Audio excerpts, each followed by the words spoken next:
I pledge allegiance to the flag of the United States of America, to the republic which stands one nation under God, so with liberty, justice.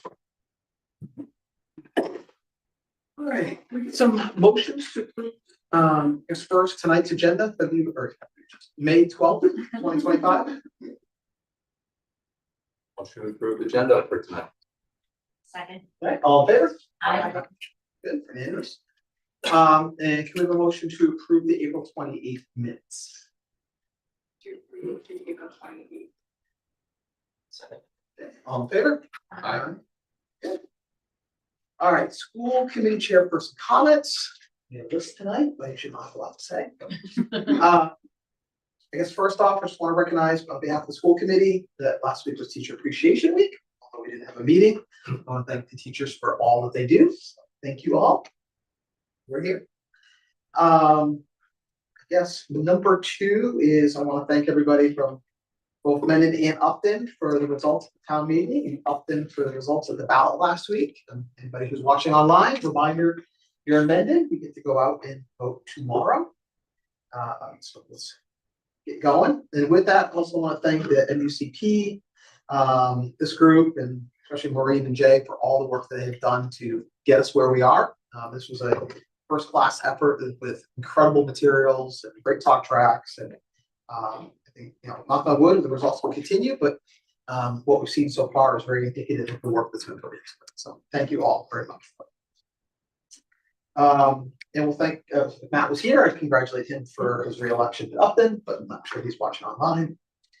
And next, I was going to thank Carrie for all her years of service, but I'd also like to thank her for allowing us to twist our arm today. And anybody would like to write in Carrie, she was amenable to a no campaign write-in ability to join us again in the future.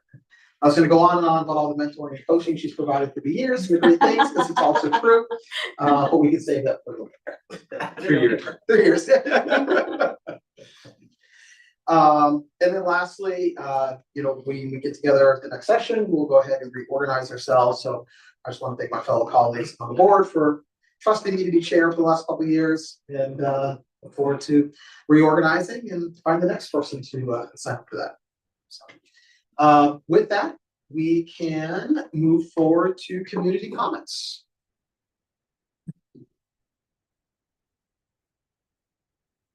Anybody in the room? Anyone online, Sam? I see no hands raised. All right. It's our one and only time for community comments. Next up, we've got student comments, and I think we start with the band tonight. Since you guys are going to be here, these guys come and go. So we got the Misco Hill Middle School rock band. We got Mr. Weber and students. Yeah. All right. Good evening, everybody. For those that don't know me, my name is Mike Weber. I am one of the band directors over at Misco Hill. And tonight we have a couple of 7th grade students. With me is Joey Brokernicki, Evan Lucy, And Ruth on the G. So these guys have been a part of a new class that we started this year called Rock Band, which is due in part mostly to the grant that we applied for last year through MUF, which was able to fund myself and Whitney Simmons here at the high school. It had this vision of a more modern band setup and elective class for students to be able to interact with music in a non-performance environment like band or chorus. That's a full year, performance-driven environment commitment. This was designed to be a more kind of casual class where kids get to experiment with different instruments, learn about the basic instruments in a rock band, and then eventually collaborate with their friends, put a band together and learn some songs and learn how to rock out. So I'm going to let them tell you a little bit more about it. But really the background for this class was due to a gap that we noticed in the general music education that we have here in the district, where kids get music class up until 6th grade, and then 7th and 8th grade, they have the opportunity to be in band or chorus, but they don't really have any other musical outlets in their normal school day. And then they come up to the high school and there's still band and chorus, and there's also music electives and other kind of fun things for them to get to try out and experiment. So we noticed this and we really wanted to try and find a way to bridge that gap and get some more kids involved in music at Misco, and then help them kind of continue on their path throughout K through 12. So with that, I will let these guys tell you a little bit more about the class, and then they've got a song prepared for you. So, Rock Band is a half-year, one-semester class that is broken up into two parts. The first half of the semester, everyone spent time on the four main instruments to figure out which ones we liked. At the end of four main instruments, we had to pick a song to show our skills. In the second half of the semester, we formed bands, and we focused on one primary instrument as a part of our band. We started the semester by learning guitar. We learned how to play simple chords and riffs and practiced along with a lot of different songs to develop good technique with strumming and left-hand fret positions. After guitar, we switched to bass, which has some similarities to guitar. We learned about root notes of chords and the different plucking positions for the right hand. The next unit was piano. We were able to transfer our knowledge of chords from the guitar over to the keyboard and learned about comping patterns. The final unit was on drums, which was most people's favorite. We learned the importance of a steady beat and how to play basic grooves and fills on the fiddle.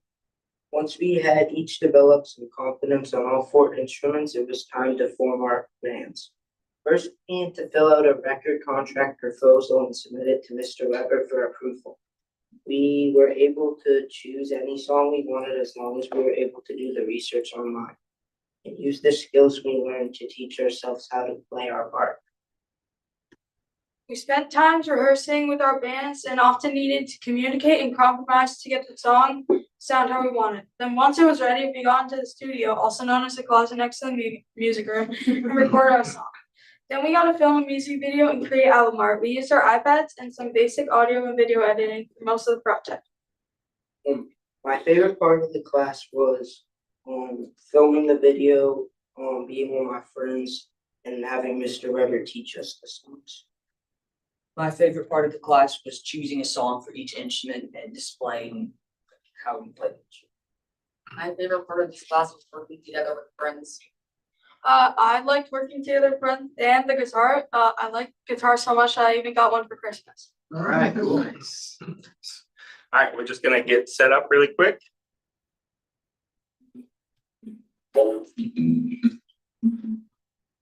Say something anyway. Hello.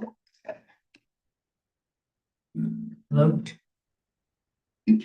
Crosby, you got sound on the piano still, volume's the same? Play some. Are you good? No, perfect. All right, without further ado, I present Turn Up the Loud.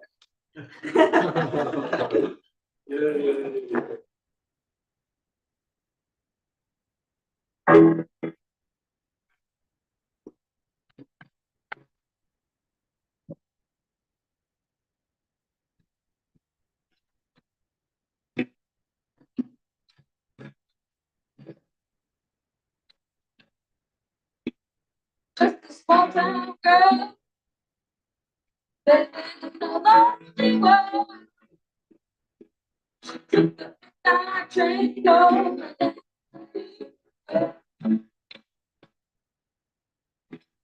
Just a city boy, born and raised in self-control. Took the midnight train.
One more thing for me, just before we get to questions, I want to share how impressed I am with these guys because I really had very little to do with this. We had been asked to perform by Mr. Cuomo, who's not able to make it today, unfortunately. But I went to Reed and said, hey, this is the deal. We want to kind of put a band together to present for school committee. What do you think? He said, yeah, let's do it. He assembled the band. They decided on the song together. They picked the arrangement. They learned all the parts themselves. I think the only thing I had to help you guys with was the ending, which worked out really good. But everything else was all them. So one more round of applause because I think they're awesome.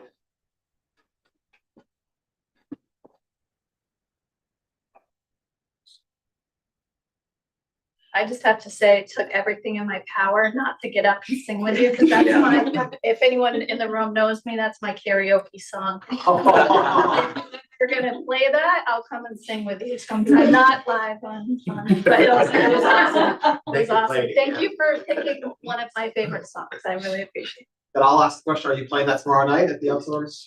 No. Oh. Nice try. I just can't wait for the guitar solo and just rocking out. Could be in your gate next time. Great job. Excellent. Great Nice job. job. Excellent. Thank you. Thank you so much. We're gonna try and clean up and load out quietly. We don't have roadies yet, so. No worries. All right. Move over to our student reps tonight. Amina? Continuing the spirit of our music department. For a recap, our year has been very successful for the English music department with more gold medals this year than possibly any other year. We had a gold medal at the Mendon-Upton, our state dance competition, in which we were given the opportunity to play at the Hash Memorial Shell in Boston, which was, I'd say, one of the more fun experiences I've had throughout my 4 years. It's just such a weird environment to play in, with like the shell coming over you, but you get to play out in the open with like a bunch of people on picnics. It was rainy, but we still played. We also got a gold like that, probably should be heard about this before, in which we got to play at Groton Hill. We also did a student feature on our performance on Groton Hill, which probably given in one of the newsletters, I don't know if YouTube. And we also had like small jazz style groups compete on their own called a jazz combo group, which they got the gold medal. Outside of competition, we had students in the jazz ensemble play in public with opportunities like playing at for brunch at a restaurant like Galliford's. You know what to do. We played for Mardi Gras, and it was a great time.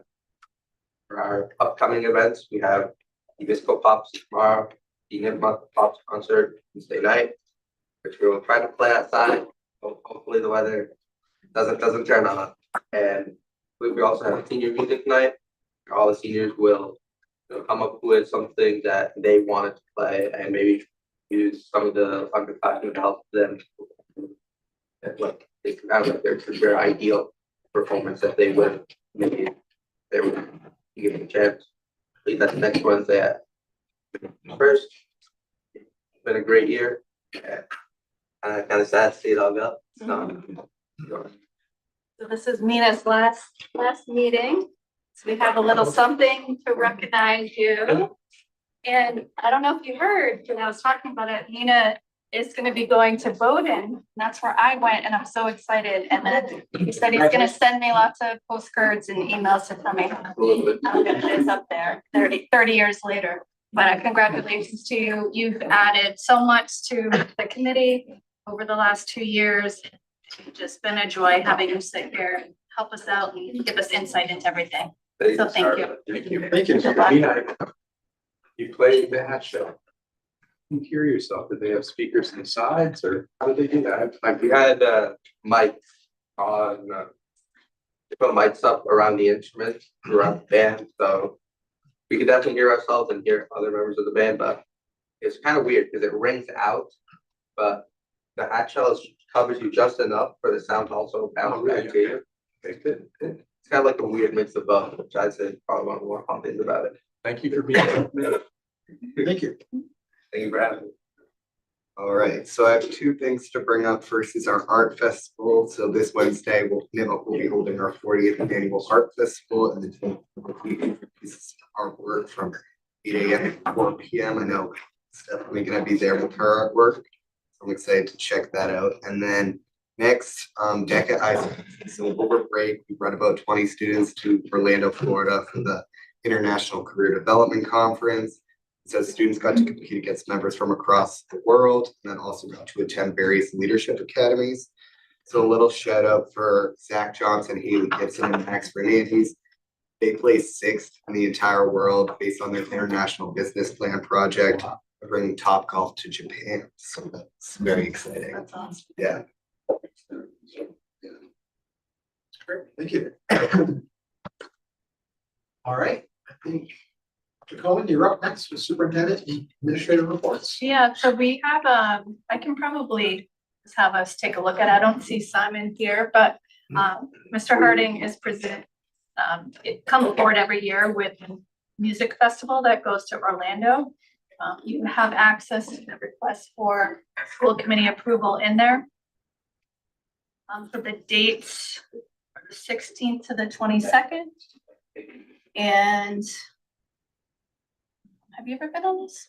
Yeah. Either one? Can you tell them about it? Explain it. During my freshman year, we got to go to Disney World, where of course we had a whole lot of fun there. It was my first time at an amusement park, and I adored it.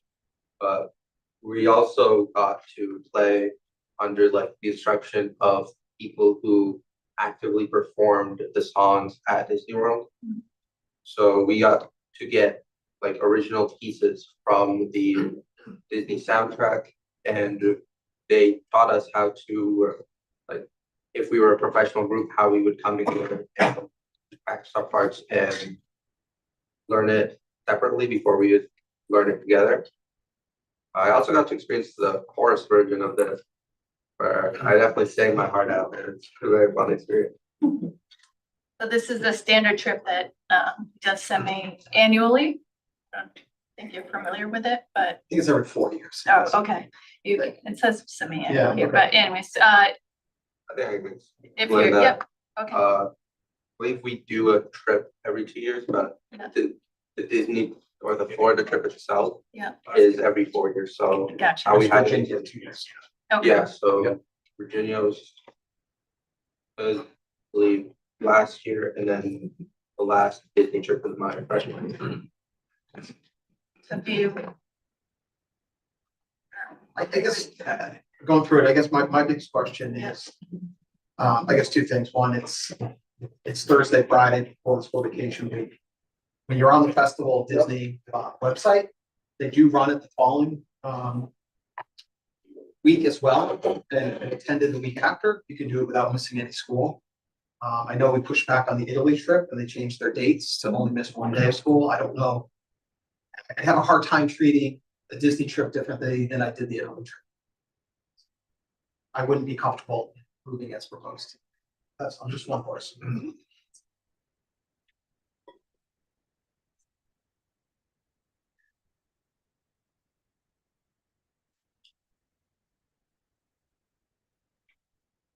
Nice to know the options. Huh? It would be nice to know the options. Are there any options? Can you see if he's here? You said just pulled in, texted. Okay. Why don't we hold it? Okay. And then we can come back to it. Does that work? Yep. And then you can answer the questions? All right. It works. All right, so we can jump up to my district updates. We can run through a few of those and we can come back to it. Let's see the presentation.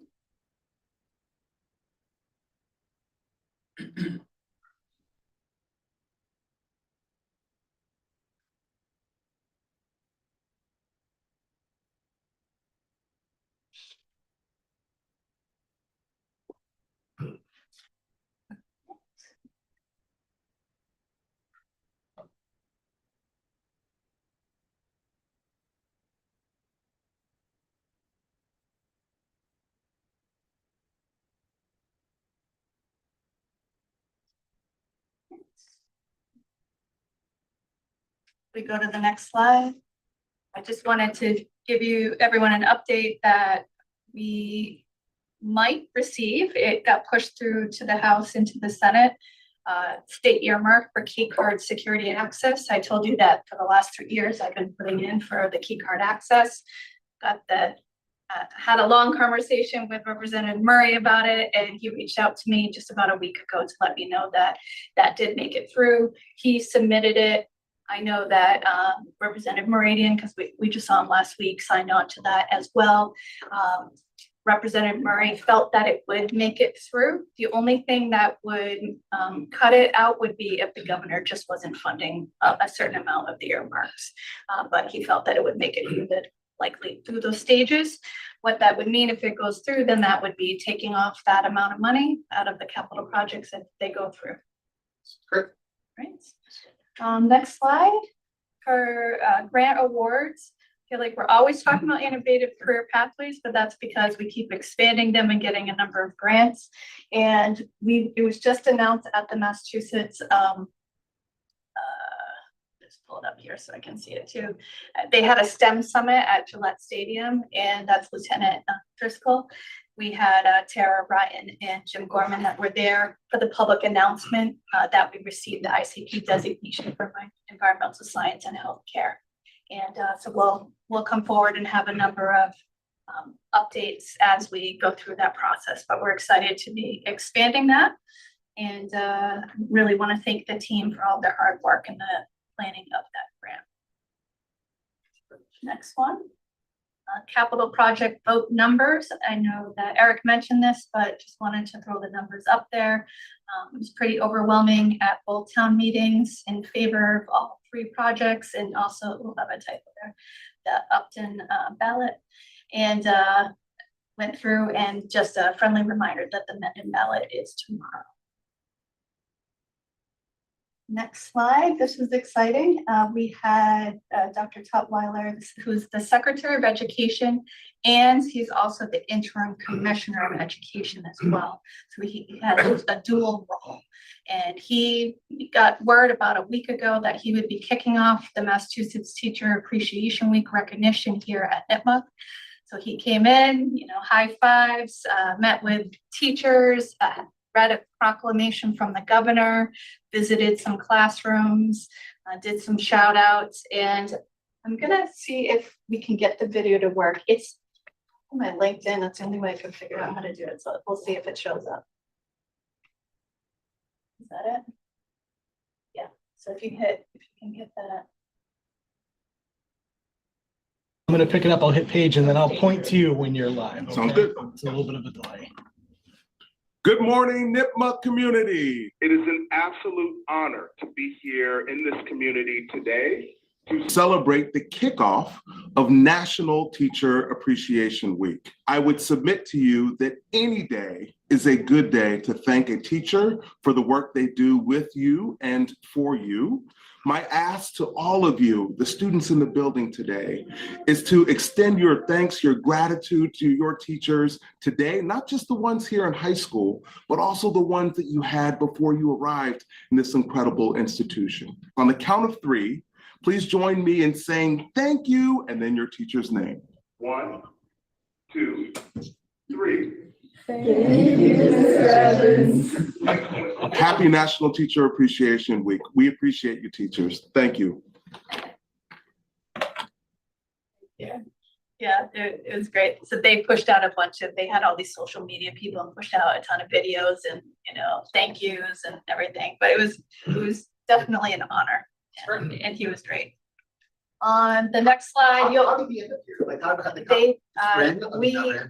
yeah, I mean, they heard how amazing we are. That's and that's what we said. But we think because of the teacher of the year, so the social studies teacher of the year, and then last year the STEM teacher of the year, and then we just got the social studies department award.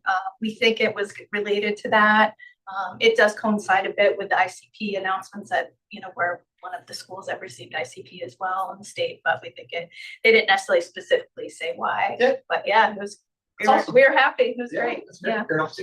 On the next slide, you'll hear more about this on and on, but you saw some of the presenters leading up to the showcases, but we had the full 1-8 showcase that was in Boston, and we had 4 to 7 student teams, 42 students in all, and they participated in the showcase on Friday, and it was a great experience. I wanted to highlight that since that just happened. Upcoming events, we have. I know I saw you at the Memorial. Yeah. I think that's what they were. Right, so they chose at Memorial, and they also did it at other schools as well. But then they decided who was going to go, and then they presented. And I don't know if you can see in the upper right, like how massive it's a huge field house, and how many that were actually there. I had a different picture that had that, you could see it, but they were selected to go. So we were part of that process. Absolutely. Just a reminder, we have multicultural night coming up this week. And also we have the Best Buddies Friendship Walk, and I've sent that out we have 2 teams. It's Team MURC, but it's at Nipmuc and Misco, and you can still, if you don't participate, you can still donate, and the link is in there. And I've kind of pushed that out to the district, but wanted to bring that up. I know we piloted. We have a huge team that goes on that Friendship Walk as well. Those are my highlights. Looks like Simon is here. We're gonna, that's all right, kick it to Simon. I tried to do my best, and Nina helped out on what some of the presentation was, but okay, my apologies. I'll hand it over to you. No worries. Coach in soccer. Yeah. And I do have jazz now, so. Yeah, I know.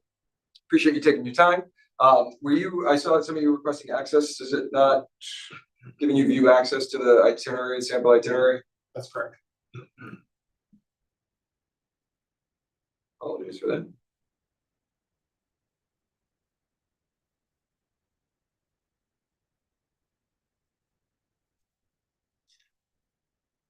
You have access now. So the sample itinerary is one, obviously this is a trip that we've done, a reoccurring trip once every 4 years. The music department travels every 2 years. Our last trip was to Virginia. We had a great time at Great Wolf Lodge. Students performed there and did very well. And then this is the big trip. So we try and go a little bit small, something on a bus, something a little bit more reasonably priced. And then every 4 years, we do try and take kids to Disney. It's kind of been a little bit of a tradition. The benefits of the Disney program, and I apologize if I'm doubling what Mina or anybody has already said, is that it's a festival competition with schools outside of Massachusetts, which is good for those students to get outside the bubble and hear other schools. And then there is also a workshop where they get to work with directly with Disney professional musicians, where we'll sit down, learn music, sight read, and then record, which is a fantastic experience. The festival does take place on the Friday and or Saturday. We don't know. We won't know which day we get for quite some time. And then the workshops can be either Saturday or Sunday. Again, we won't know just because of the distance and how far out we have to plan. So we traditionally leave on the Thursday. Part of that is for flight pricing and things like that. We do get group rates through our travel agent. That can be a challenge. So we try and give them a little bit of flexibility. So we try and do a little bit of school, leave Thursday. Competition can be Friday, could be Saturday. And then we do the workshops again, could be Saturday with the awards or Sunday where we won't know until we get a little bit further along. And then we have a day in the parks on Monday and traditionally have traveled back on that Monday. Depending on the pricing, we may try and extend it another day if we can. I'm for the first time trying to go through a travel agent. Virginia Beach, I used a travel agent and it ended up being cheaper than what I was getting through Great Wolf Lodge. So I'm hoping that A, less work for me, and B, maybe a better price if we can do a travel agent for our Disney trip this year as well. The philosophy for us is we work first, then we play. So having that festival happening at the beginning there is really important so that the kids really understand that this is our focus. This is why we're here, is to get this feedback from these high-level clinicians for the festival and that competition and get that experience with the workshop and getting to work with those professional musicians in that workshop. And then we play. So it's a little bit of both. You know, we do the festival, we hope to get that Friday slot, and then those park time on Saturday and Sunday in between the workshops and things like that. And then on Monday as well. Last time we went was post-COVID, so it was a little touch and go. We normally take, you know, between 80 and 100 kids if we can. That would be ideal. It's based on the numbers of kids coming in as well, obviously. How many teachers usually come? It depends on the ratio. We try and keep about 10 to 1 for chaperones. And we have a nurse as well. We do have a school nurse that comes with us just because of the volume of students that we take. So can range between 8 and 10 staff members. Myself and Whitney obviously go, depending on the numbers. One of us does not have a group, just to make sure that we are available. You know, we try and accommodate for any unforeseen circumstances as best we can. Traditionally, we take staff just because choreos are done, everything is done. You know, they know the kids, they have the experience with the kids. We do take some kids, you know, that, you know, have emotional needs that need to be addressed. And when they're that far away, we find that faculty are a good use for that. So we're not dealing with maybe extra, you know, concerns with parents, you know, potentially coming along.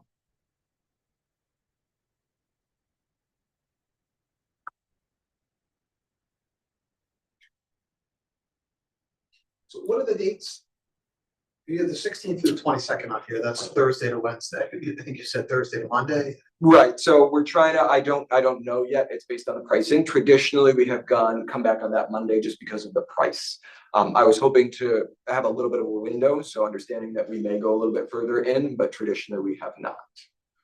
So I don't have exact dates until we get the pricing from the airlines and so all of that. So I try and leave it a little bit of open-ended. I'll just throw it out there, guys. The biggest challenge I have is we said no to the Italy trip, taking 2 days out of school. And so they rearranged the whole trip to one. You know, we lose 10 faculty. Every teacher teaches 100 kids. You know, we've got 50% of the school district is having substitutes. And, you know, we ran into a thing a couple of years ago where there's a trip on the front end, there's a trip on the back end. This is my personal story. You know, one of my sons went like 2.5 weeks without having classes, it felt like. So I hate to treat Italy different than music. And so, you know, I guess I'm sitting here looking at the festival page. You know, you can also do it at the end of the school vacation week, which would require less days out of school. Is that an option? And like I said, we traditionally enjoy the fact of working first. So it's really hard to take a bunch of kids on a trip and say, all right, let's go and do all the parks. Let's go and have a really great time. Oh, and by the way, you now have to play the musical instruments. You haven't touched them in 5 or 6 days. We have to perform and compete. So the purpose of going is to make sure that that performance is the priority. And so we're coming off of school. I can guarantee you there will be night rehearsals leading up to that to make sure that everybody is prepared. Potentially what's going to happen is the wind ensemble and concert band might even combine because of the numbers going. So if we don't get enough instrumentation, we'll combine those two, which means that the wind ensemble has to then learn all of the concert band music. So we have to do night rehearsals in order to do that. If I took 7 to 5 days off, like if we didn't leave until, you know, the Monday and we're not playing instruments for Monday, Tuesday, Wednesday, and then get to the festival on Friday, we will not perform at our best. Yeah, makes sense. So that festival is really the priority for us. You know, Italy, I can't speak to that. You know, I don't I don't know. I know we compete and we go against that, unfortunately, and kids have to make a choice, and life's full of choices. You know, those choices will be met. You know, jazz ensemble might perform, they may not because of how small they are.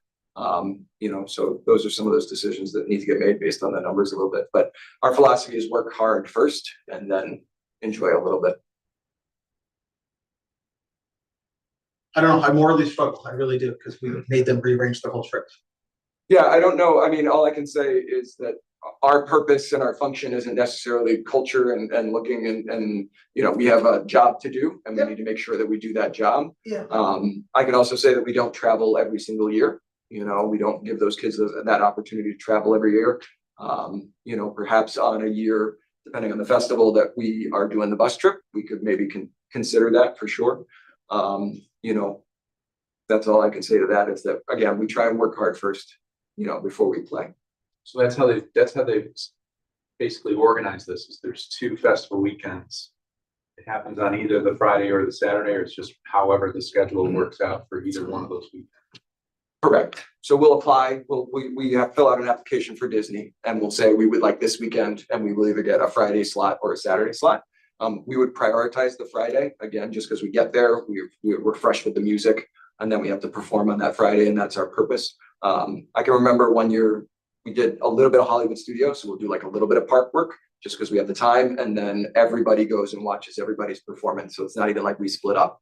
So as soon as that performance time comes out, you know, we may do 2 hours at Hollywood Studios or something like that. And then everybody gets on the bus and everybody goes and supports everybody's, you know, production and their competition at that point. So again, we could apply for that second weekend. My concern with the quality of the performance would not be there because of the fact that we aren't rehearsing. We aren't practicing together. And the fact that a lot of those kids, and I know Whitney would probably have the same issue, is that those kids are going to have to relearn a lot of music depending on which groups go. And we can't necessarily risk that. You know, that would infringe on the quality of that performance, unfortunately. If you got the second weekend, you could be getting your workshop being, you know, Sundays, you could be back on Monday. We would miss that Monday most likely, yeah, because we don't have, I'll tell you, the jazz workshop one year was at 11 o'clock at night. So they got home at 12, you know, and then had to get up and do the whole park thing, you know. But to your point, yes, if we do the workshops, those are traditionally on that Saturday and Sunday. Inevitably, we would probably end up coming back on that Monday and travel. Well, given the lack of choice on when that festival is, if we either participate or we don't. So I'm going to make a motion to approve the trip because I know how valuable this has been for the students in the past. So I think there's some justification for doing that music trip. Second. Any other discussion? Questions? All right, let's do a vote. We'll call it. Just the way you're looking at me. Sorry, Paul, I guess all in favor? Aye. I'm voting no on this. Okay. Thank you, and I apologize for being tardy. I appreciate you taking the time. Thank you very much. Thanks so much. With that, I'm sorry, I didn't need to put you on the spot. Okay. Yeah. Thanks.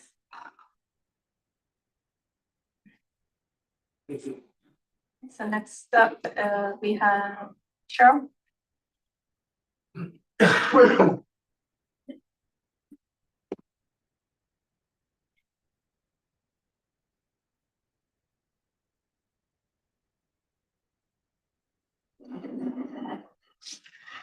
All right, while Sam's getting it up, I'll just launch in and I'll say that the purpose of my presentation tonight is because there is so much like happening recently, and some of the spotlight has been like taken by the work of the curriculum review, and you'll hear more about that next week. So I just wanted to share a few things that I feel like are, you know, happening right now that you may or may not have heard about that fall into some of the big buckets for teaching and learning. So if you can switch to the next one. So the first big bucket we'll talk about is MTSS. And the thing that has happened recently that I think is worth calling out is we completed our 3-year partnership with S3. It seems like only yesterday that I was here telling you all that we were accepted to this partnership. And what that means is that we have taken this journey with this organization to fulfill their idea that has supported our goal of getting to know the whole student better. And their process has led to a situation where, like, as an organization, they work with schools, but every single school in this district opted to participate in this. It's amazing. And every single school has introduced this process of whole student reviews. So every single school has begun it and has plans next year. I'm kind of shooting for the things to look forward to for basically building out this process at the transition years and then building it over time. So what that means is that 4th graders, as they do whole student reviews, a process of really asking and looking and talking to students and families and teachers about what are these students' strengths and what do they really enjoy, this strengths-based approach. Those 4th graders will create something that will help share with other educators who they're all about. And then that will get passed on to 5th grade. So it'll address some of the challenges we have with transitions and the need to get to know our kids quickly. And over time, as this builds, it will effectively build a portfolio of sorts for students that they'll be able to reflect on and educators will be able to benefit from year to year. So what I have down at the bottom, just that you can see, this is the type of thing we do this, like at the end of the year, where we take like what we've accomplished this year and we say, well, what are next steps?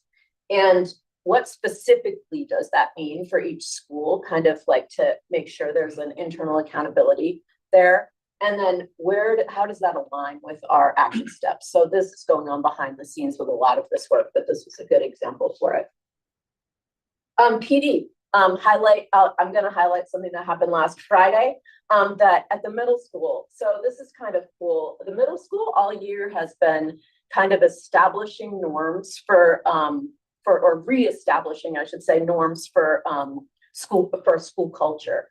And in doing that, they've engaged teachers, they've asked teachers to, work as teams to think about how they kind of talk to their teams about what these schools norms are. Now, fast forward to last Friday, we brought in Jill Stevens from Primary Source, whose expertise is in civil discourse, often kind of engineered around social studies. But we worked together and she developed a program where all of the educators in the building, including the ABA techs, so student support providers and teachers, had conversations about what it actually means to enable civil discourse. And it weaves in really nicely with the focus on school culture because it's all about how we talk to each other and how we can engage each other in sometimes challenging conversations, but in a very respectful way. So this PD was, it was really well received by the middle school, and already I had an instructional partner meeting today where the middle school partners are thinking like, well, how can we build on this next year? So that was worth highlighting. And some of the things that we're looking forward to are things like you've heard about them. The development of the authenticity protocol is a teacher developed tool for developing instruction. And we're working on other things like the middle school, for example, they're focusing on discourse through their engagement with Ally. And you've heard about this too, but they're developing sentence stems and stuff that might be able to assist. So that's a tool that we can use. We're looking to figure out how to blend the idea of deeper learning into our PD model next year, which I'm kind of excited about. And so in a way where hopefully we'll be able to engage educators actually in deeper learning through PD. A bit of an experiment, but I think there's some excitement behind it. And then we're gonna develop support in this area to be able to build teacher leadership that will help us develop PD further. You can switch it. So curriculum alignment, I won't stay a lot here. I'll just look at the highlights, right? You've heard a lot about what's coming. So for one highlight that you haven't heard about is secondary schools worked together this year to identify resources for Algebra 1 that align. So they're going to be using the same resource for the same course. And that's excellent because then also they can collaborate more and they can talk about what Algebra 1 is, whether you take it as an 8th grader or you take it as a 9th grader, and how we can kind of build a program that like kind of collaborates. You know? They were different? They have been different. Yeah. Additionally, we've got we have ELA and Spanish immersion field testing pilots together. So that kind of a collaboration I think is worth calling out. These are all collaboration stories basically. We've invited the Spanish immersion team to be part of the ELA discussions about curriculum resources, and also engineered some flexibility just in case they didn't land in the same places. But with the K-5 resources, the team selected 2 resources to field test, both of which have Spanish versions. And so that alignment is kind of coming together. And then we have examples of interdisciplinary experiences that have been starting to take place. One of my favorites that I went to see and I was just blown away was the crime scene analyses that they did between science and social studies at the high school this year. And these kids, there were like 50 of them in this courtroom, and they all had to present a crime scene analysis to the judge. And the judge was effectively giving them suggestions and like really praising them. Like it was amazing. But it was super cool to see the science and the kind of statistics. That was the angle for social studies. It's like statistical analyses come together. Again. And deeper learning, you heard about the 1-8 showcase. Everyone I talked to who went was so psyched about it. And so psyched that this is growing. It's visibly growing, where we had kids from different grades participating. And next year, hopefully we'll have high schoolers be able to do it as well. And so the other thing that I noted here is we have PBL Works coming up. So that's like coming up towards the end of, or the middle, I guess, of next week. And then on the 30th, the middle school educators who haven't been trained in PBL will have an opportunity to be so that we keep the sustainable kind of process and conversation around project-based learning. And we're going to try something different, which enables them to access a library of PBL units. So the goal here won't be you all have to be expert curators of your own PBL units. It will be, how do you actually use this kind of methodology in your course, whether you're creating the unit or not, and then learn from that kind of approach this time. And there you go. So my video didn't take, did it? But anyways, you already showed one, so we don't need to, but that was like that video in there. I think it's on mine. Yep, it's on mine. Yeah. Oh, when he read that proclamation. Yeah.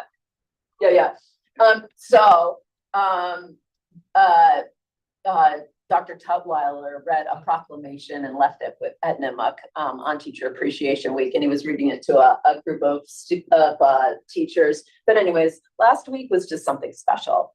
That visit, there was the celebration of the team that got awarded the Department of the Year from the Social Studies Department. The PD was well received across the district, and it was just like, it felt like, there was this community of people who really valued the work that our teachers are doing. They're amazing. And, in terms of teaching and learning, we've got a lot to celebrate with this group. So.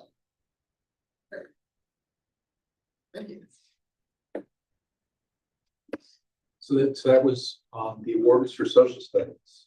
Mm-hmm. I wonder if there's a way that we could have some sort of, maybe it's too subjective to do it, but any kind of objective ranking or rating for each different a subject area within our school system. Is there a way to do that? I don't understand what you're asking. Okay, I'm saying, how good is our math department? Excellent.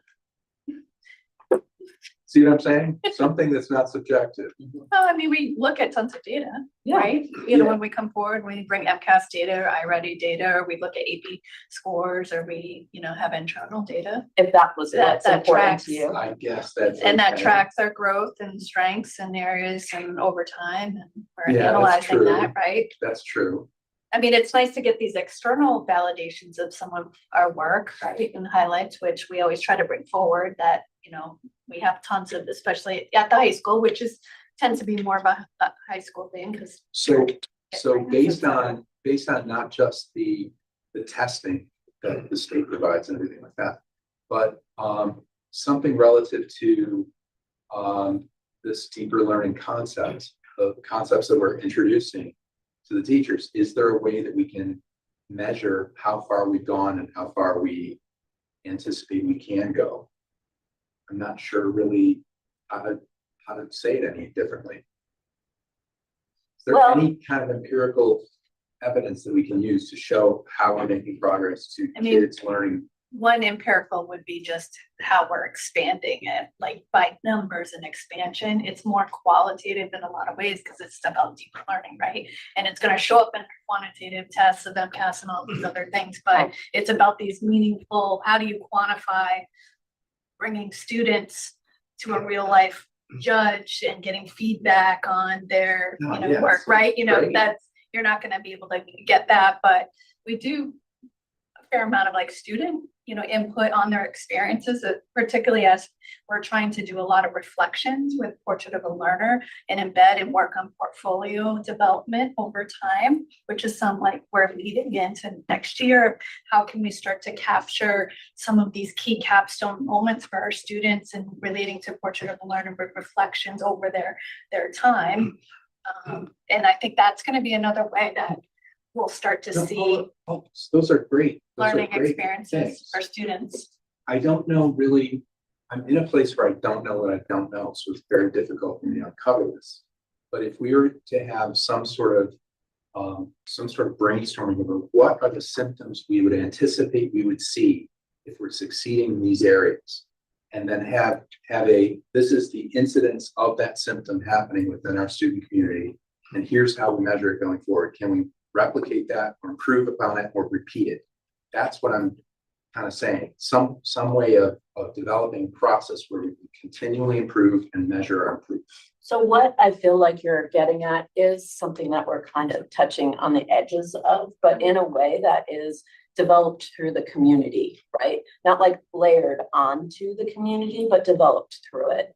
And what I mean by that is when we do work with instructional partners or we're working with department chairs leading the departments, we're constantly building in these touch points of asking, well, how do you know how we're doing, right? Is it just because folks have gotten through something? How do you know that's making a difference? Yeah. And so this piece of it is something that I think is a muscle that has to be like flexed, but similar to an equity like pause, right? That question of how do you know, as we develop, it'll become, I think it becomes more natural. And it also is important for things like deeper learning, for exactly what Maureen's saying.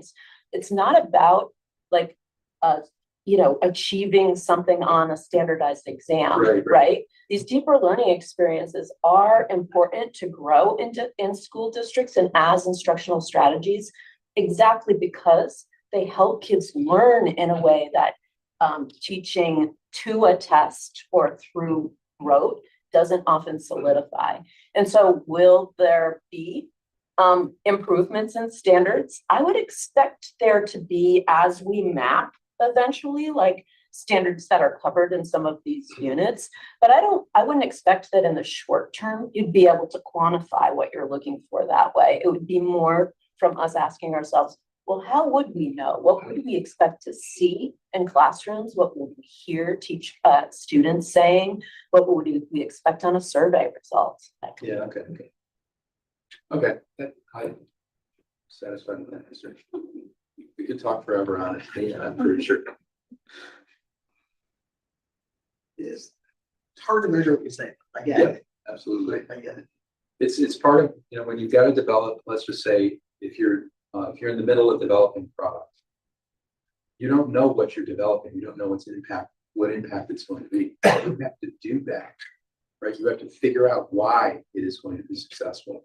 So you have to figure out the symptoms of its success, figure out how you can repeat those, and then see if you can develop more beyond that. So it's a constant improvement cycle until you actually know that market that you're selling to, and you actually know the product is that's effective in the market. So I'm trying to apply the same principles. I don't know if that's even applicable, but I'm trying. I mean, as we develop the deeper learning framework and we work on protocols and we get feedback from students and we keep building. I mean, we do have a framework, and with that framework and with a lot of the great PD that we've had for teachers that we keep expanding around project-based learning, you know, I hear teachers about, they may do like a PBL unit at the middle school. I heard them talking about how they got feedback and they can't wait for the next time they're going to do that PBL unit because they've improved it, right? You know, so, and then I would expect the students that are coming out of these high quality, keep improving units that are going to have the transfer skills that they can then apply these competencies and skills that they're developing in the next unit. Now, how do you quantify it? We've been taking a fair amount of the approach with student reflection and then kind of trying to build into like mastery at the high school and all of that. But, you know, it's still work in progress, but we are thinking about that. I mean, we did start at where we want them to be and the why, and we're building that out. I do think one good metric to quantify it is, right, we're trying to get kids to really understand what they enjoy doing, right? This deeper learning, and to quantify that, you'll really have to look past graduation. So like kids who graduate, declare their majors early in college and then graduate, 4 years thereafter, instead of redeclaring or taking a year to do that exploration in college, but then you've got to track kids far out of. Which we try, I mean, we do try to do some, but we can't get everybody, And, with deeper learning, I would expect that kids to declare more often and graduate in 4 years instead of 5, 6. And I'll just throw in too, in terms of like, as we build this like question, how do you know? I'm just gonna go back to the crime scene analysis. So last year, they did a crime scene analysis, right? And it was all here. And it was a great experience for the kids. They taped things off, but like it was here. Then they start talking about authenticity at the high school. And so these two teachers decide that what they want to do is they want to level up their crime scene experience. And so they contact a judge. They bring the judge here to look at the crime scene and ask questions and get to know it. Then all the kids go to the courthouse and they have to now present. So you talk about like what the skills are like from year to year, and you've got an analysis that's like high level critical skills, but now you've got to present it to an audience and like communicate that well. That's certainly leveling up. How do you quantify that? Well, I would talk to those kids, No, I agree. and those teachers. But you're quantifying it by leveling it up too, because that immediately speaks to Bloom's taxonomy to me. So each time you do that, you're moving a level up Bloom's taxonomy. So now you're teaching kids analysis, you're teaching them flexible thinking, you're teaching them all of these real life work skills that are not measurable on things like MCAS. So to me, if you are leveling up, that's evidence that you are achieving what you set out to achieve. So you can't move up that step if you haven't met the basic requirements of the level you're on. Well, that's good. That's good. You know what, at the end of the day though, it's the stuff we remember. Like, I hate to say it, but you talked about 30 years ago, you went to college, right? Like, give me 5 things you remember from high school. It's those kind of events that you actually remember that time. And it's like when you see it, I mean, I love to say this, I have a sample size of 3, it doesn't, my opinion doesn't make a hell a whole lot of difference, but when you see the kids that I'm familiar with, and you see the energy that's created by some sort of spark that took place inside of them, very difficult to quantify, maybe, but there are symptoms there of what that behavior looks like, and the type of energy it creates just accelerates them by years ahead of other students. It's incredible. So you want to see that type of symptom happen again and again and again in different areas that we provide. So I'm just thinking of, is there a way to maybe it is from talking to students, maybe we can identify key questions or understanding where that energy, that spark is being created so that we can see it happen, you know?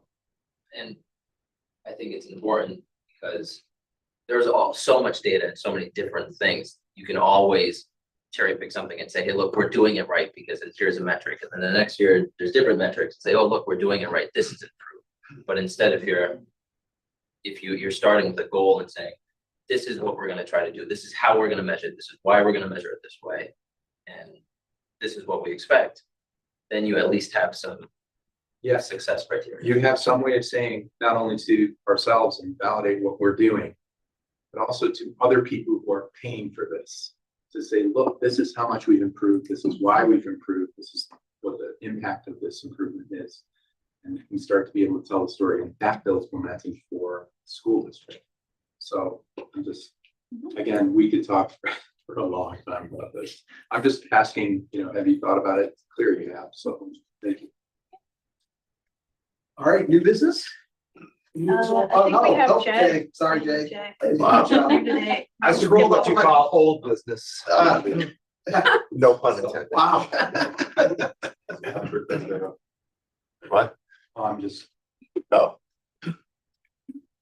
There we go. Yeah. All right, let's see, I got three things to go over with you. One, the Senate came out with their budget last week, which actually I was kind of surprised because they typically don't do that till like mid-May. Gives me hope that maybe we'll have an approved budget by July 1st. Be the first time probably in the last 30 years, but we did lose some money between the House and the Senate. We picked up between the governor's budget and the House budget about $227,000.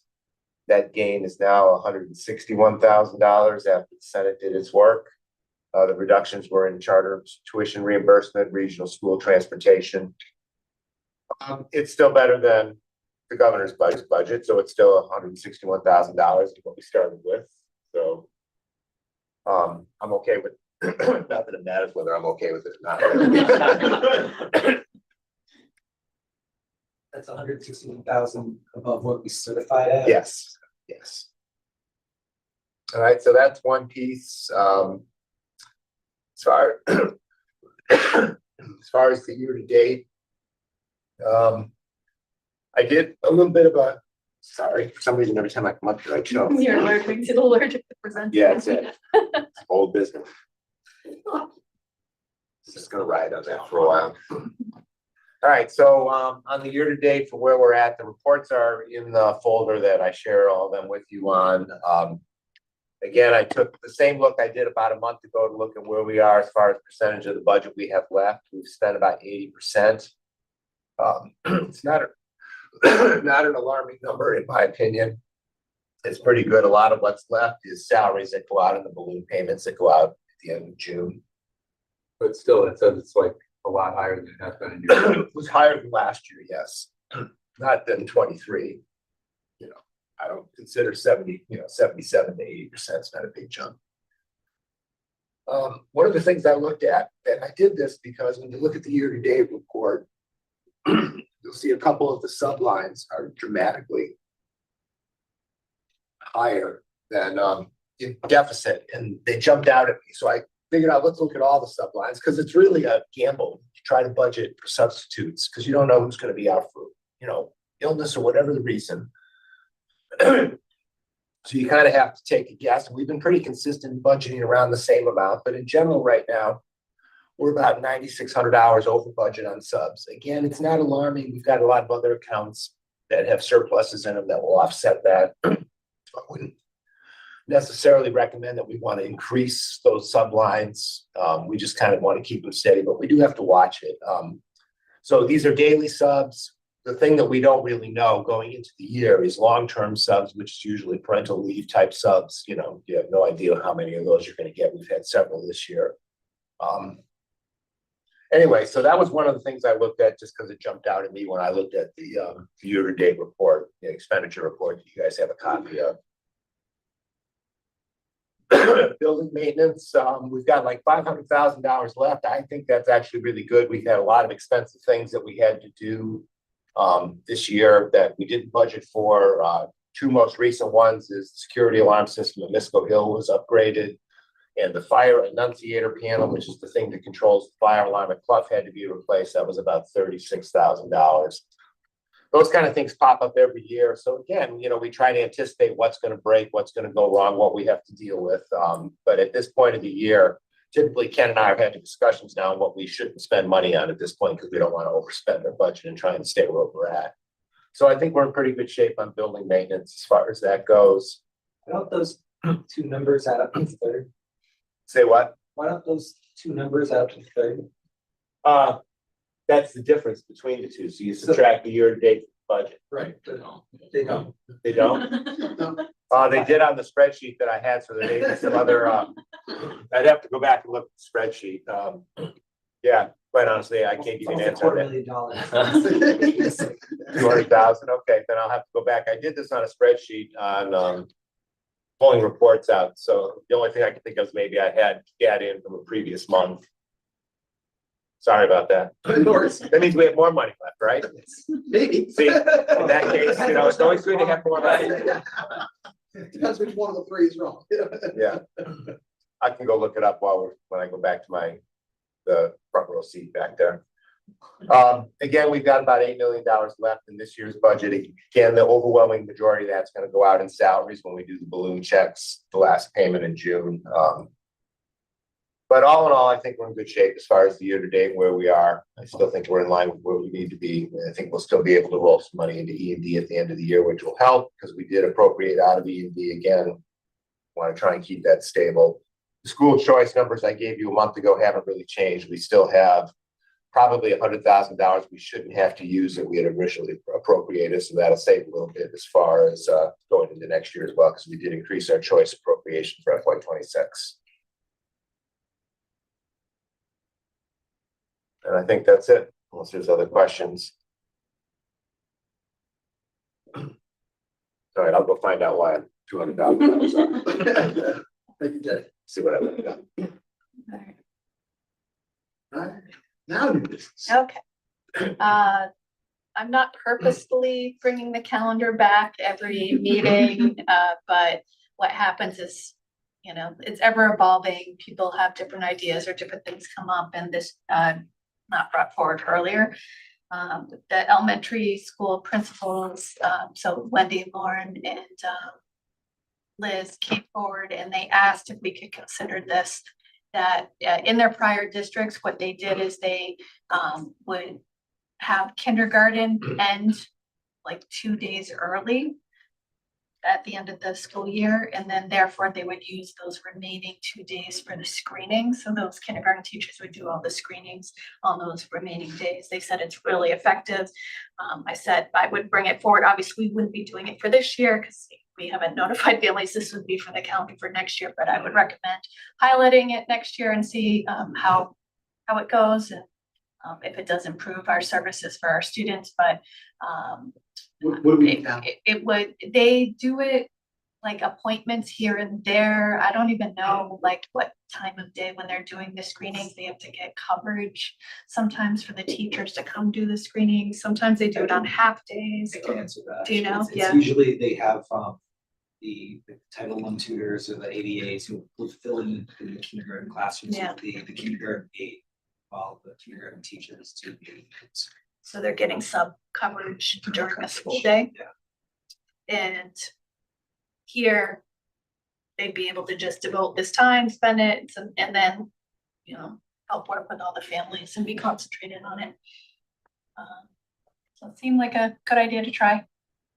I'll say it's tongue in cheek. We should have them do them on April 17th, since nobody else will be here. I certainly can bring that suggestion back. There'll be 150 students out between Florida and Italy. So we have to provide 180 days of education. Does that not apply to kindergarten? No, just for our first grade and on, yeah.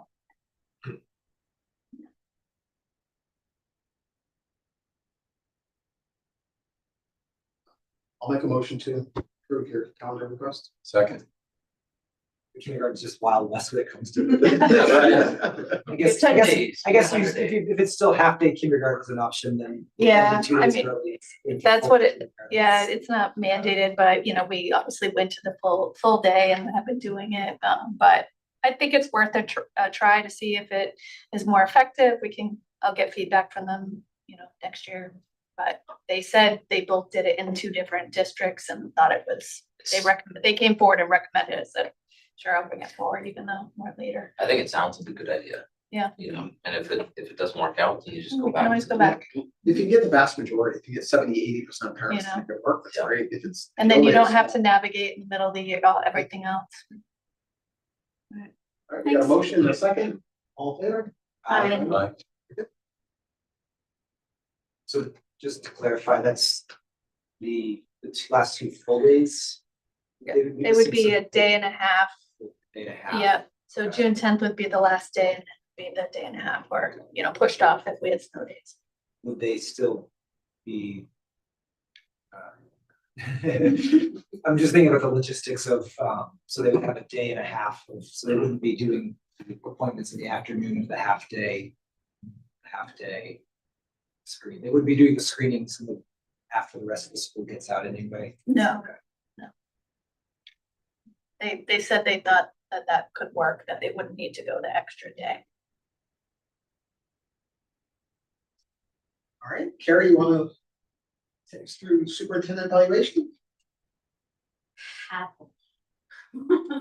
Just first off, was I last?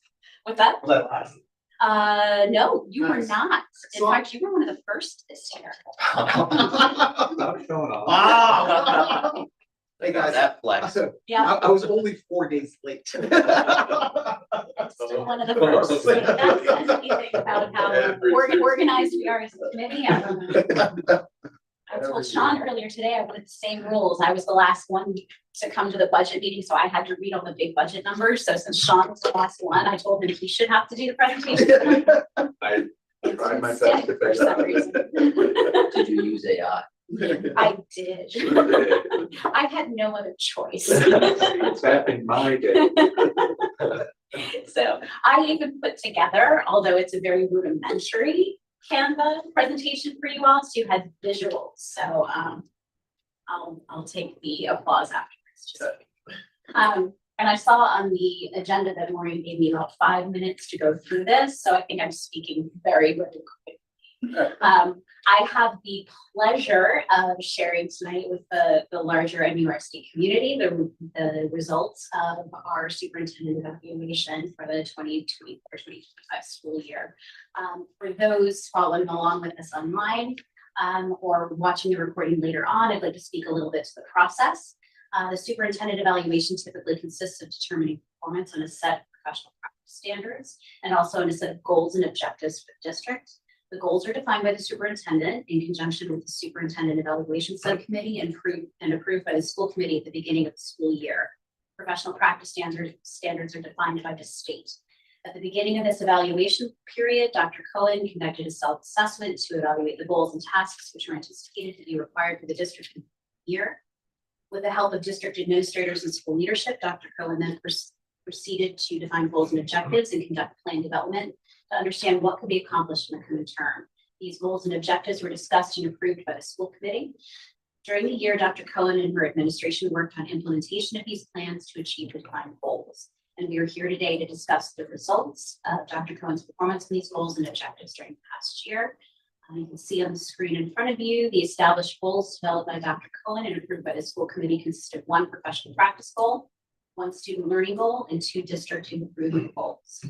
Each school committee member has separately evaluated Dr. Cohen's performance, and the superintendent evaluation subcommittee has compiled the summary of their responses for presentation for you today.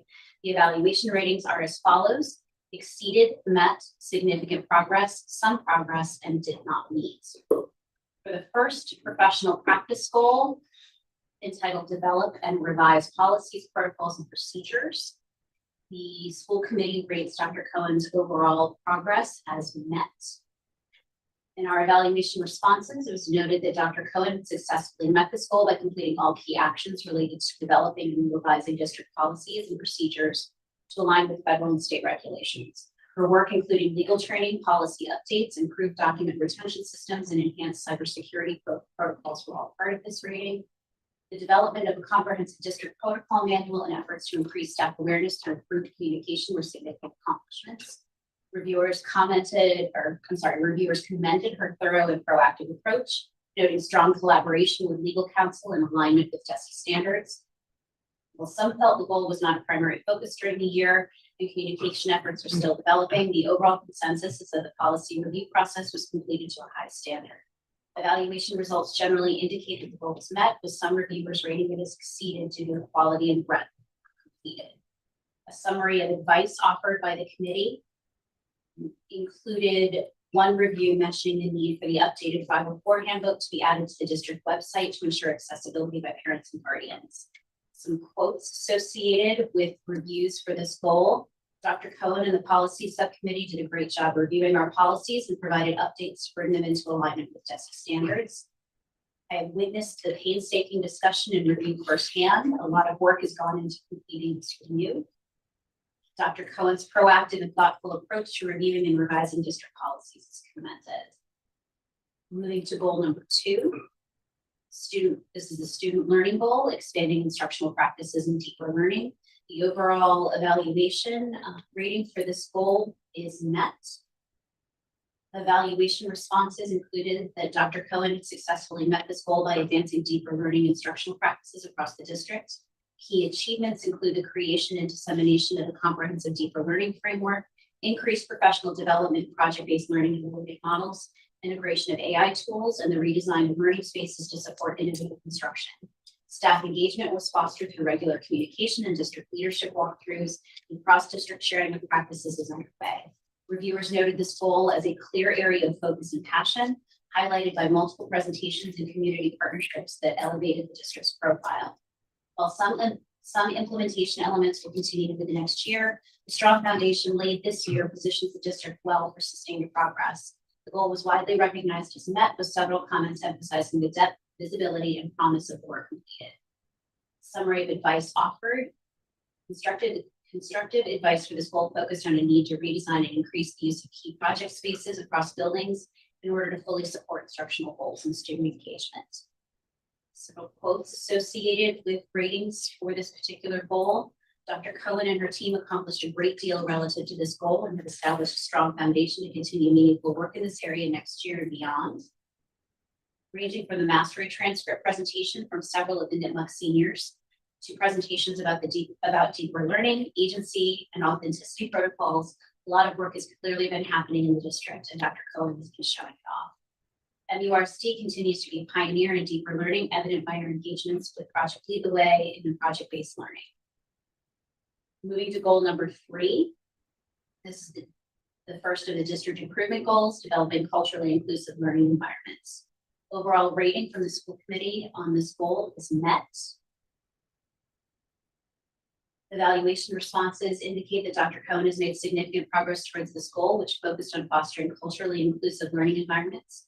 Key accomplishments include the implementation of the What's in a Name initiative as leadership and school levels, incorporation of inclusive visual materials across schools, creation of staff communications on inclusive practices, application of the equity pause protocol, and analysis of student data disaggregated by subgroup. Climate and SEL surveys were administered with the EDI survey planned for the following year. While several initiatives are ongoing by nature, such as inclusive school activities and communication of best practices, reviewers noted visible positive changes in district practices. Some areas for improvement were noted, including expanding the district's understanding of diversity and improving transparency and inclusion across all student groups. Overall, the goal was assessed as having made strong measurable strides, laying important groundwork for continued advancement. Summary of the advice offered. Reviewers recognized the progress made and encouraged ongoing maintenance.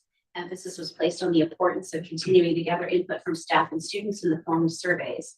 Moving the EDI survey to next year was identified as a missed opportunity by one respondent. Additionally, one reviewer stated that continued work was required in order to make the MURC community feel more welcoming for students with special learning needs and LGBTQ+ students. Quotes offered in this area. I believe this area is very large and hard to quantify in these times. Making such shifts stick will take ongoing maintenance, but the work to get here has been commendable. And Dr. Goen has made significant progress towards this goal with many tangible signs of improvement across the district. Moving to goal number 4, which is the second of the district improvement goals, improving budget and facility communications and planning. The overall rating for the school committee on this goal area was exceeded. Dr. Cohen exceeded expectations on this goal by significantly improving budget and facility communications and planning. She led extensive collaboration with town officials and the MUCP to refine field and capital project plans, presented a 5-year financial projection, and introduced new tools such as infographics and detailed budget reports to enhance transparency and accessibility.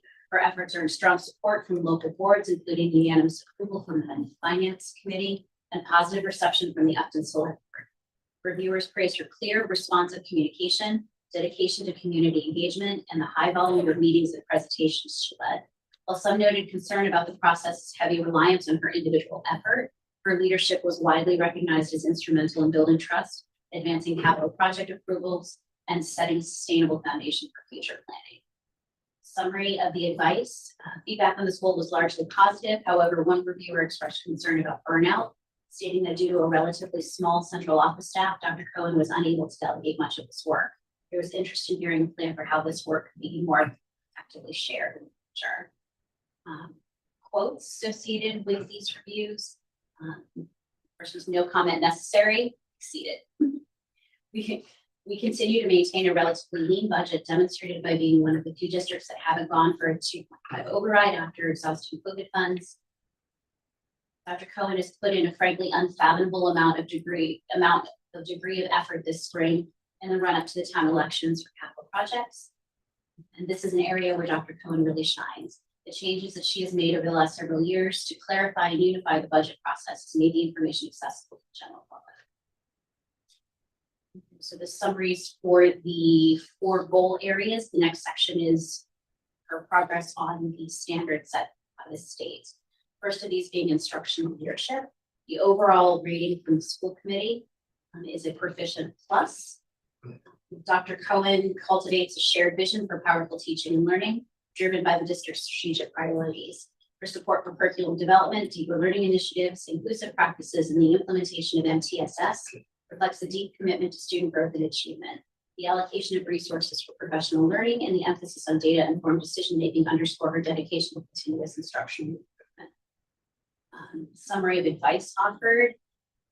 The committee expressed an interest in better understanding how to assess Dr. Cohen's ability to supervise and evaluate her staff. Quotes pulled from some of the evaluations in this area.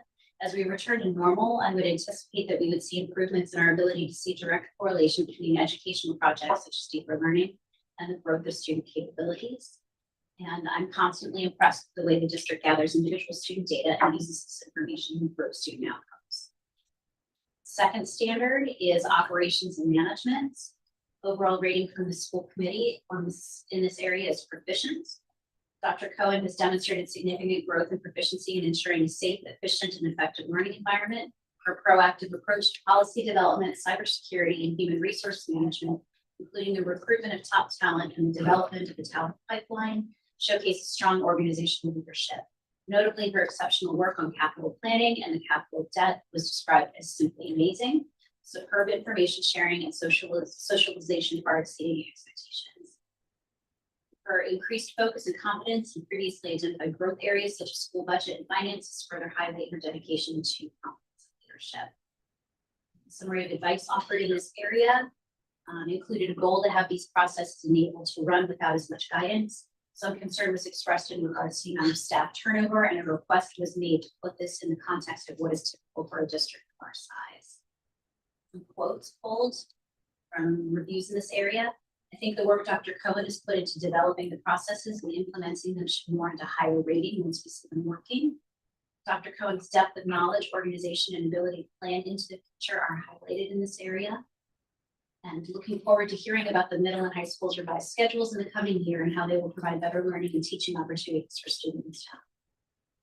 Standard number 3, family and community engagement.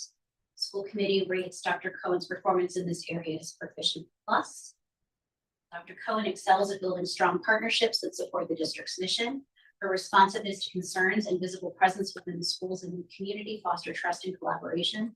The successful engagement of multiple stakeholders during capital project presentations underscores her ability to connect with and inform the wider community, generating interest in the district's needs. A summary of advice in this area: recognize that Dr. Cohen's attempts to make herself available to our community through things like superintendent circles has not garnered the attendance that she might have hoped, and wondered if instead encouraging principals and other building level administrators to initiate similar community outreach would see improved attendance. Quotes associated with ratings in this area include Dr. Cohen continues to be highly visible in the district, and her leadership here is evident in increased opportunities for families to engage with children's learning throughout the district schools. And Dr. Cohen is very visible within our community. She communicates well with families and engages in good faith efforts to resolve any conflicts. Standard number 4, final standard is professional culture. The overall rating of Dr. Cohen in this area from the committee is proficient. Dr. Cohen nurtures a climate of reflective practice, high expectations, and continuous learning for staff. Her commitment to high standards and transparent communication contributes to a positive work environment. By modeling continuous learning, encouraging professional growth, she cultivates a culture of innovation and excellence, providing direct feedback in these areas will further enhance team effectiveness. Summary of the advice offered in this area: committee emphasizes the importance of continuing to honor all aspects of our diverse community and seeing this diversity reflected in our curriculum.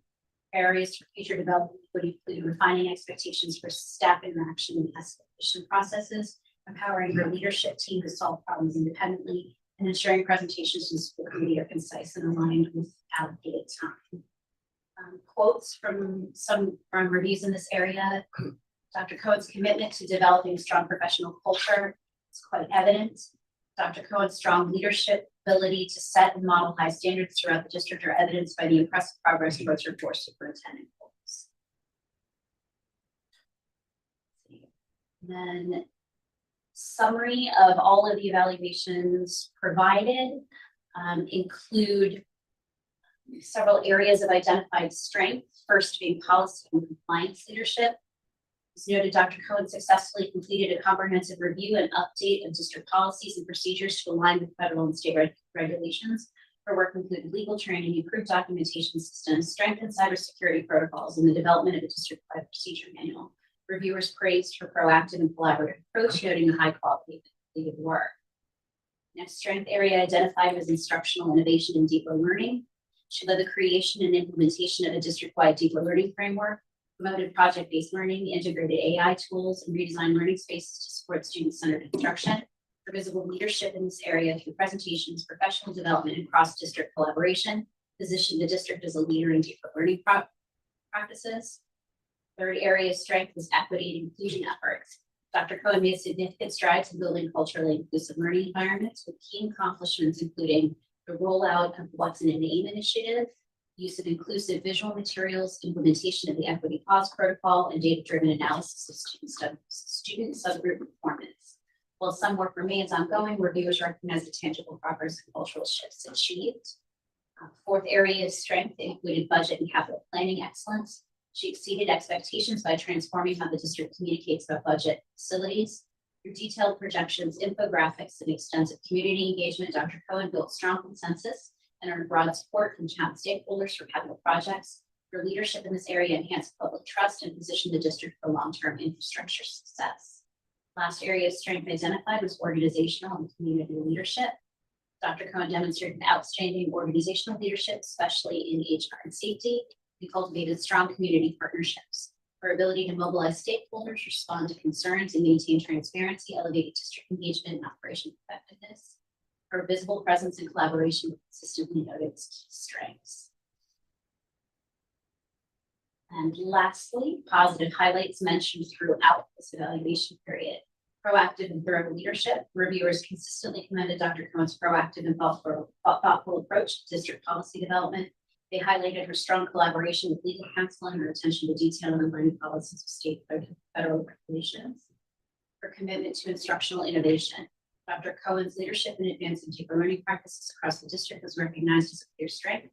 Reviewers praised her creation of the deeper learning framework, integration of AI tools, and commitment to fostering professional development, positioning the district as the leader. Visible and effective community engagement was another positive highlight. Dr. Cohen's strong presence in the community was a major point of praise. Reviewers noted her ability to engage stakeholders effectively, particularly during capital project presentations, and her consistent efforts to build trust and collaboration with the district. And lastly, her impressive organizational leadership. Dr. Cohen's organizational leadership was highly regarded, particularly her work in capital management. Reviewers noted her ability to lead complex projects while maintaining focus on safety, talent improvement, and long-term sustainability. Good job. Thank you all for the depth of thought that was put into your reviews and made this presentation. Congratulations, Dr. Cohen. It's great. Yeah, it is great. Yeah, thanks, everybody. It's a lot to listen to. So it's good. It's a lot, it's a lot. No, actually, I do appreciate the time and effort that you put into it, and thank you for Carrie for putting it all together. I know that's, I've had to do that before, and I know that's a lot, and but the feedback is important to me. I appreciate it. So Can I ask, was there anything that was like a huge surprise about you? Or that was all pretty simple? a surprise. I don't think so. Give her a chance to. But- Yeah. Yeah, no, I mean, nothing jumps out, which is probably a good thing, and I don't like surprises, so that's, yeah, I mean, It's always in a lot of fascinating. cases, people share things, I have a sense of areas of growth, and, you know, you reflect it, I do like the self-reflection, so parts of it are in there too. It's amazing to me how much concurrence there is in group. So that's always shocking. It's obvious why, but it's just, I would think that I'm only speaking from my own cubby hole. I don't know, but it turns out to be the same. Very small. Yeah, very small. And almost all of the reviews were fairly consistent with your self-reflection as well too, so Yeah. it's always nice to see the alignment. You recognize your strengths and weaknesses, and they're consistent with what are observed. Not a lot of blind spots. Mhm. Because you want to pop up. So we need a motion and a vote. I'll move to accept and approve the mission as developed Carrie Cohen's 2025 year evaluation. All in favor? Aye. Yes. All righty, Vicky. Take us home with school committee subcommittees. We still have. Let me just pause my presentation. So we met earlier this evening, and we have 1, 2, 3, 4 policies to bring forward for first reading. We put on first CHA, CHC, CHCA, and CI. And then we have reviewed a couple with no changes, so those are all set, CHCAE, CHD. And, one more, CL also has been reviewed and no changes. And then the one that we are bringing forward and with the first reading is CM, Regional District Annual Report. And the only change, as you can see, is we have added the word guardians, where it just said before for informing parents and citizens. Guardians there, so, given that it's, we already made a change, we were hoping to waive the first reading and then to approve that tonight. Motion to approve CM Regional School District annual report changes. Policy change. Second. All in favor? Aye. Good. Good. Just real quick, regarding the two that are first reading / still in review. So these were policies that no longer exist in the MASC manual, so I'm going to do some research to determine why they were removed, like whether they're covered elsewhere in the policy manual. So before we discussed the potential of just eliminating them since they don't exist in the reference manual, but before we do that, I just wanted to gather some information. Okay. I think next we got the Golden Apple Board Subcommittee. Dr. Cohen, so we're gonna get communications out to the community by May 16th. They have to submit, it'll go out to the community, I think tomorrow. Okay. If it hasn't already, and if you haven't received it, let me know. So then it would go out, okay, then I'll make sure it's out tomorrow, and then we have the deadline on the 16th. And then I think it's better, I know you're aware that but I do, okay. We can figure out, it's nice if we can get it done that week, because I want to give teachers a heads up in advance. If we do it the following week, it would be towards like right before when we have the meeting, it might not be a good event. But I think last time I summarized some of the details and shared, so virtually you could send me the info or whatever too. That's another way, But in looking at all the meetings and events that we have every night. Yeah. That was one that I had available on the Thursday. Which we could do virtually if you didn't want to do it in person too, if that helped people. Let me know. Sounds good. We can see what about having 3 days from filling up the nomination form to the deadline of the nominations we do. Seems like a shorter term around than we normally have. If it didn't go out, it was supposed to go out Friday, but if you guys didn't see it, then Just search my personal email. you didn't see it. All right. Yeah, it was supposed to go out Friday, but if it didn't, then yeah, it was supposed to give a week. I tried to do the exact timeline as last year. We could, if we're gonna meet on the 22nd, then that's fine. I can push off the end date on it, and I can just easily change that on the form and have it be into like the next week. And then as long as I have a couple days, because it takes a little time for me to organize the info for you. I can do that. Sounds good. So you want everyone just to reply back to you? Date, time, As long as works. we have a quorum to have that, we never have everyone anyways. It's Yeah. always been a subcommittee of people. Okay, so we're okay. Okay, yeah, just let me know. I'm holding that, or you can respond in the calendar invite, actually, and then I sent that to you. Yep. Okay. All right, so next on the agenda, other matters not anticipated by the committee within 48 hours. Are none. Future agenda items, district goals, reorganization, EL programming, and then the whole maps. Just discussed. So with that, I'd like to make a motion to adjourn to executive session for the purpose of section 2. Conduct private sessions in preparation for negotiation of non-union personnel or to conduct collective bargaining sessions or contract negotiations with non-union personnel. The committee will only return to the session for the purpose of adjournment. So we need to go ahead and second it, and we will call them. Second. Okay. Yeah. Sean Nicholson, aye. Eric Brown, aye. Very nice. And I. All right. Adjourned.